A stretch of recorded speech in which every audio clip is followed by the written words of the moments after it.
여러분 안녕하십니까? 한국금융분석원의 대표 노준기입니다.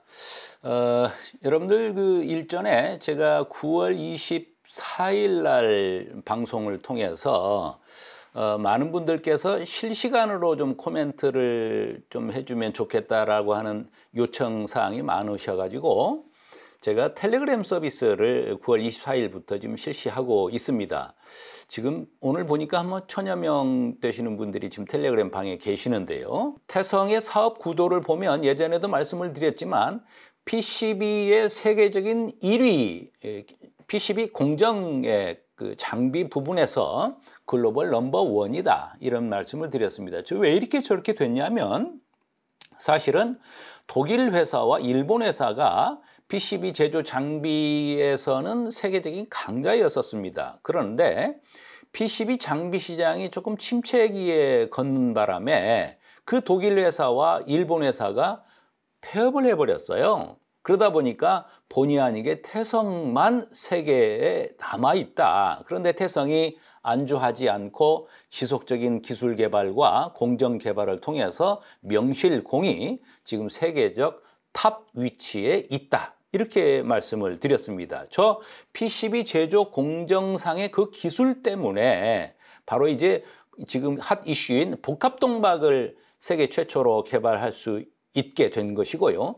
세계 최초라고 말씀을 드린 것은 이미 3, 4년 전부터 중국에서는 복합동박이 많이 있으나 그 복합동박이 어떤 고도화나 어떤 품질 면에서 여러 문제점이 하자가 있어서 CATL이 태성에게 복합동박을 개발해달라고 해서 이제 개발이 완료가 됐기 때문에 정상적인 수율이 나오는 그런 복합동박 기계로서 세계 최초다 이런 말씀을 드렸습니다. 그리고 이제 글라스 기판에서도 이제 시대적 소명에서 기존의 유기 기판에서 글라스 기판으로 가는 과정에 태성의 그 PCB 제조 공정의 기술이 그대로 글라스 기판에 녹아 있습니다. 오늘 저 얘기를 좀 할 텐데요. 글라스 기판 쪽에서 시장에서 말이죠. 물론 저도 그렇게 표현을 했습니다만은 또 언론에서도 태성의 글라스 기판 이렇게 하다 보니까 오해의 소지가 있어요. 말씀드린 것처럼 태성은 PCB 기판을 만드는 것이 아니라 PCB 기판을 만드는 장비를 만드는 회사다 이렇게 말씀을 드렸지 않았습니까? 역시 마찬가지로 글라스 기판을 만드는 것이 아니고 글라스 기판을 만들 수 있는 장비를 개발하는 회사죠. 자, 그래서 명칭을 이제 정했습니다. 글라스 기판이라고 부르지 않고 태성의 글라스 에칭기 이렇게 부르기로 이제 정했습니다. 그래서 지금부터는 저도 태성의 글라스 에칭기 이렇게 표현을 하도록 하겠습니다. 일전에 다 말씀을 드렸지만 잘 아시겠지만 지금 인류는 온 디바이스 AI 시대로 급속히 진입하고 있습니다. 많은 디바이스가 핸드폰을 포함한 자동차도 마찬가지고요. 많은 디바이스들이 지금은 클라우드 서비스, 그러니까 클라우드가 구름이잖아요. 클라우드, 구름 속 같은 곳에 많은 정보 데이터를 저장을 해놓고 필요할 때마다 그 클라우드에서 필요 정보를 다운받는 시대에 우리는 살고 있지 않습니까? 자, 그런데 여러분 이렇게 예를 하나 들어볼까요? 클라우드에서 정보를 다운받다 보니까 인터넷 연결이 필수 조건인데 여러분들 혹시 동남아에 여행을 하시거나 특히 동남아에 골프 여행을 하신 분들은 잘 아실 텐데요. 동남 필리핀이나 태국이나 베트남이나 이런 데를 가보면 골프장들이 주로 산 속에 있잖아요.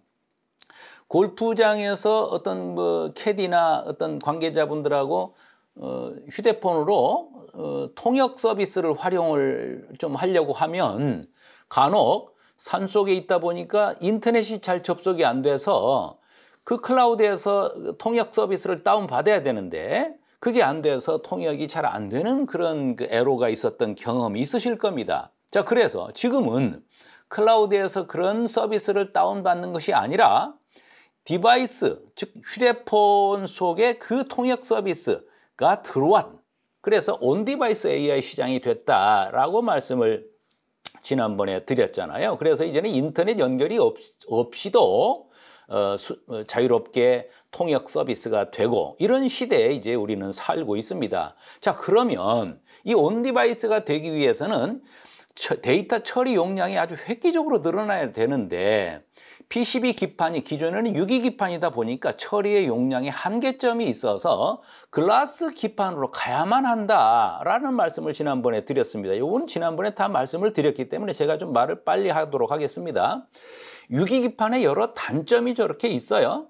미세 회로를 그리는데 한계가 있고 대면적에도 한계가 있고 열에 취약하고 그러다 보니까 기판이 휘어지는 단점이 있다. 그리고 평탄도가 고르지 못한 그런 단점도 있고요. 그리고 시간이 지나면 변형이 되는 그런 경우도 있다. 이런 말씀을 제가 드렸었습니다.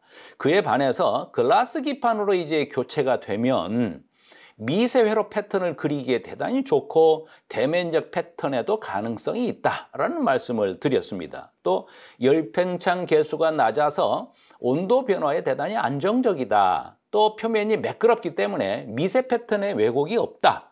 그리고 시간이 지나도 변형이 없다.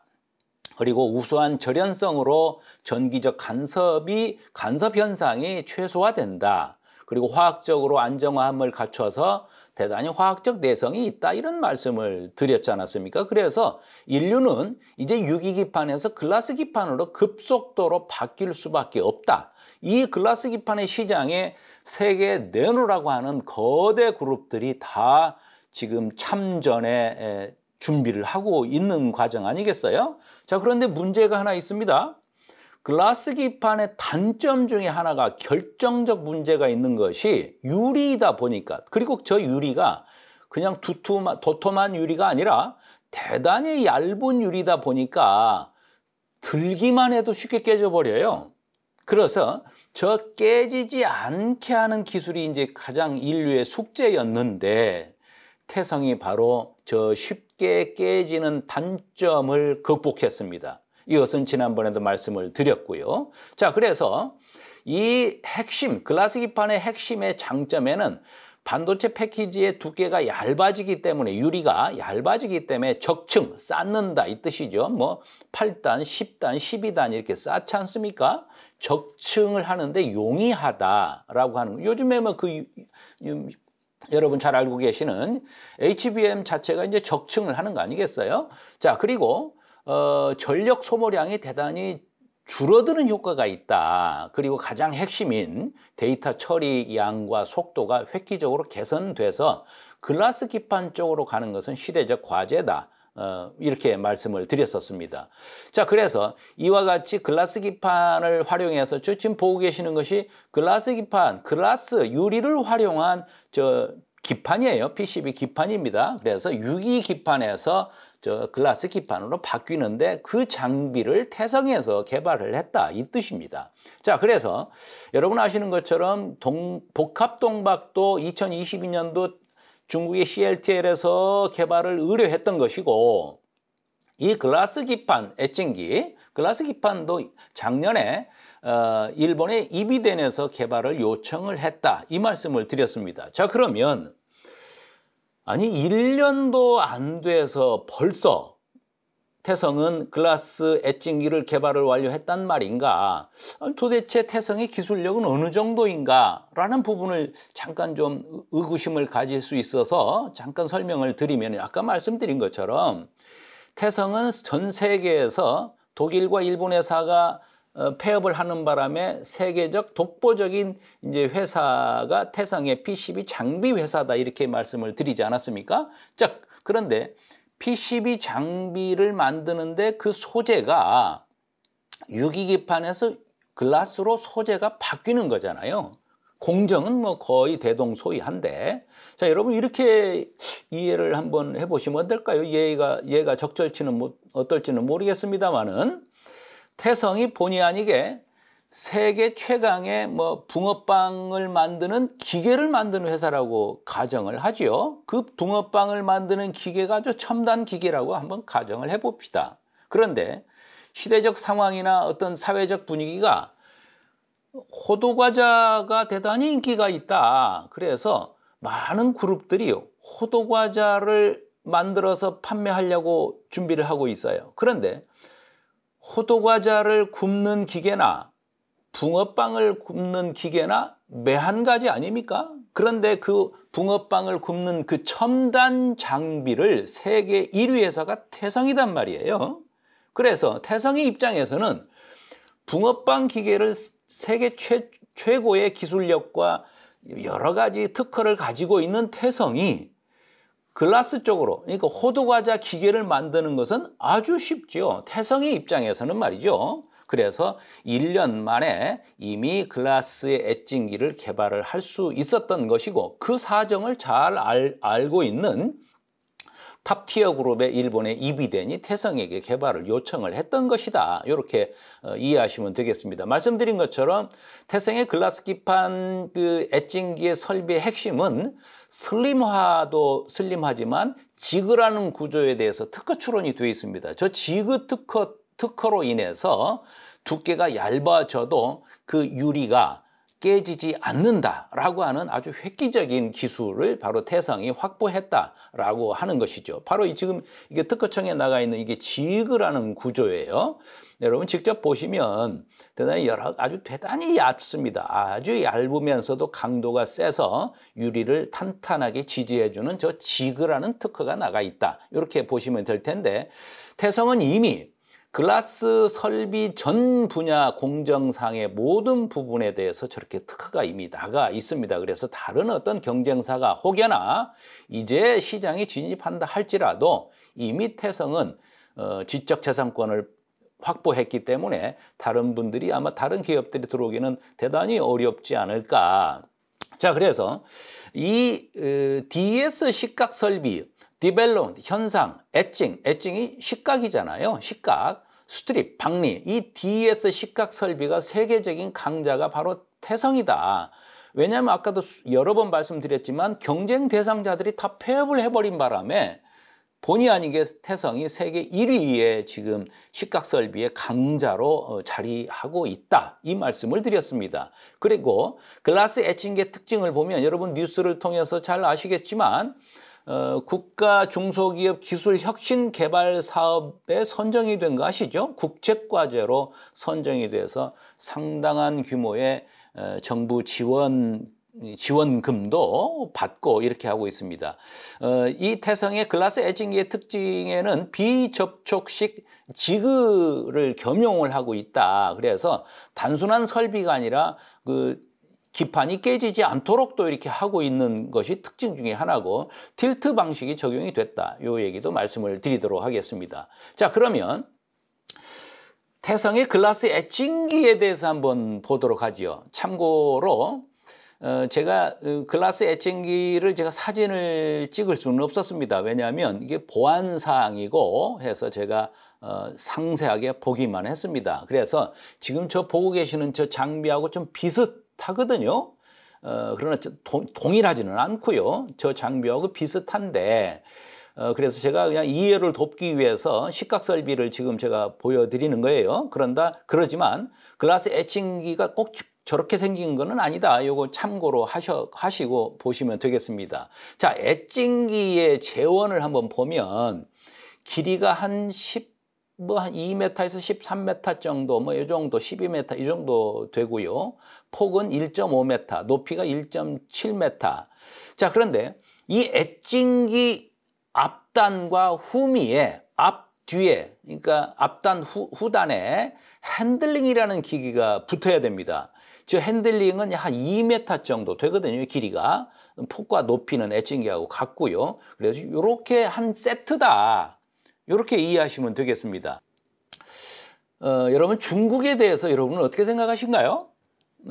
지금 예전에 말이죠. 80년대 전 세계 전자산업을 아주 쥐락펴락하고 반도체 시장을 쥐락펴락했던 나라가 바로 일본 아니겠습니까? 그 반도체와 전자산업의 위기감을 느낀 미국이 환율 정책이랄지 여러 정책적인 것으로 인해서 일본을 완전히 주저앉혀버린 사건. 그래서 오늘날 일본이 1인당 GNP가 한국보다도 떨어지는 이렇게 돼버린 사건을 여러분 잘 아실 겁니다. 지금 이제 미국의 타켓은 미국이 두려워하고 있는 중국을 일본처럼 주저앉히려고 가진 노력을 다 하고 있습니다. 어찌 보면 미국이 신사답지 못한 폭력을 행사하고 있다라고 해도 과언이 아니죠, 사실상. 그러나 어찌됐든 힘의 우위에 패권이 되고 자국 우선주의를 근간으로 하고 있는 지금 세계 경제 시장에서 엄연한 현실이죠. 이처럼 미국을 비롯한 유럽 등 주요 선진국 대부분은 중국을 대단히 무섭게 보고 있고 중국을 견제하고 있는데 유일하게 한국은 중국을 좀 우습게 생각하는 경향이 있습니다. 여러분, 지금 저 기사에서도 보는 것처럼 한국이 알고 있는 중국이 아니다. 중국은 지금 우리나라가 빨리빨리 문화로 경제 성장을 도모했듯이 중국은 지금 밤새워서 24시간 꽈이꽈이, 우리나라 말로 하면 빨리빨리죠. 모든 공정과 혁신을 통해서 중국은 놀랍게 발전하고 있습니다. 저 우측 그래프를 보시면 전 세계 어느 나라가 저렇게 미래 산업 분야에 저렇게 혁신적으로 폭발 성장하고 있는 나라가 어느 나라가 있습니까? 바로 그 나라와 태성은 긴밀히 보조를 맞추고 있습니다. 자, 이것은 이제 어제자 뉴스입니다. 중국이 지금 계속 경기부양책을 내놓고 있는데 3차 경기부양정책을 발표를 해서 지금 천문학적 돈을 쏟아붓고 있습니다. 그러다 보니까 세계은행에서 중국의 올해 경제 성장률을 4.8%로 조금 더 높아질 것이다, 이렇게 발표가 돼서 지금 뭐 중국의 경기 부양 소식으로 증시가 아주 폭등을 하고 뭐 이렇게 하고 있습니다. 자, 그런데요, 여러분 잘 한번 생각해 볼 필요가 있습니다. 태성은 중국의 CLTL, 비아디, BOE 이 회사를 마치 슈퍼을로 자리하고 있습니다. 그런데 중국은 이런 특징이 있는 거 아십니까? 국가가, 정부가 직접 관여를 기업에게 하는 경향이 있어요. 지금 저 BOE를 여러분 아시나요? 세계 1, 2위를 다투는 디스플레이 업체 아닙니까? BOE는 사실상 정부 것입니다. 중국 정부가 관리하고 있어요. 비아디도 마찬가지고요. 그리고 CLTL도 정부의 입김에 전혀 자유롭지 않는 그런 특징을 가지고 있죠. 어찌 말하면 중국의 최강대 제조 그룹들을 제가 지금 보여드리고 있는 거 아닙니까? CLTL, 비아디, BOE. 자, 그런데요, 조금 전에 제가 중국은 지금 경기 부양을 위해서 천문학적인 수백조 원의 돈을 정부가 쏟아붓고 있다, 이 얘기를 했습니다. 그런데 정부가 경기 부양을 위해서 수백조 돈을 풀고 있는데 CLTL, 비아디, BOE가 정부 정책을 모범적으로 앞장서서 설비 투자를 해야 하지 않겠어요? 그러면 더 공격적으로 태성에게 아마 매달릴 겁니다. 왜냐하면 중국 정부 당국에게, 당에게 CLTL이 이렇게 열심히 하고 있다, 비아디도 이렇게 설비 투자를 하고 있다, BOE도 이렇게 열심히 설비 투자를 하고 증설을 하고 있다는 것을 정부 관계 당국자한테 보여줄 거예요. 따라서 중국의 경기 부양 정책의 최대 수혜자는 태성이다, 이렇게 이해하시면 좋겠습니다. 자, 태성의 주가를 제가 얘기할 때 여러분들 회사의 미래 가치를 주가는 선반영한다라고 했는데요. 제가 앞단에 말씀드린 것처럼 글라스 기판이 이 정도로 수천억일 것이라고는 저도 생각을 못했습니다. 그래서 제가 밸류 가치를 많은 분들께 저에게 3편 언제 시작하냐, 이제 적정 주가를 좀 얘기를 해 주십시오라고 얘기를 하는데, 적정 주가를 제가 말씀을 드리려고 작업을 하면 또 뭔가가 새로운 것이 터지고, 적정 주가를 계산을 실컷 해놓으면 또 뭔가 핵폭탄 같은 것이 터지고, 이렇게 돼서 적정 주가를 지금 계산을 미처 잘 못하고 있어요. 그러나 지난번에 말씀드린 것처럼 애초에 제가 말씀드렸던 적정 주가보다는 훨씬 높을 것이다. 이렇게 말씀을 드리도록 하겠습니다. 자, 그래서 지난번에도 제가 여러 차례 태성의 미래 가치의 놀라운 변화에 대해서 말씀을 드리고 보여드리고 이렇게 했습니다. 제가 지금 여러 가지로 유튜브나 자료를 통해서 보여드리고 그렇게 했음에도 불구하고 신부재현 시불견 지난 방송에 말씀을 드렸죠. 아무리 제가 말씀을 드리고 보여드려도 여러분이 마음이 다른 데가 계시면 시불견 보이지 않는다. 이 말씀을 드렸잖아요. 또 똑같은 이치로 제가 아무리 말씀을 드리고 제가 목청껏 부르져도 여러분이 마음이 다른 데가 계시면 청이 불문이다. 제 말씀이 여러분 귀에 들리지 않을 겁니다. 여러분 제 목소리가 들리신 분이 될 건지 제 목소리가 들리지 않는 분이 될 건지는 여러분이 선택하시면 되겠습니다. 여러분들이 이런 얘기를 말씀을 많이 하시더군요. 이처럼 뭐 CLTL, 비아디, 파나소닉, 뭐 한국 업체들 많은 업체들이 복합동막 기계 달라고 하고 있는데 지금 신공장이 240대 연산 가지고 턱없이 부족한 거 아니에요? 이런 말씀들을 많이 하시는데 연산 240대의 그 캐파에 해석을 좀 해드리겠습니다. 진짜로 1년에 240대 만드는 거냐? 그럴 리가 있겠습니까? 다음 방송에서는 연산 240대를 제가 해석을 한번 해드리는 방송을 하도록 하죠. 자, 여러분 오늘 방송은 여기서 마치도록 하겠습니다. 시청해 주셔서 대단히 감사합니다.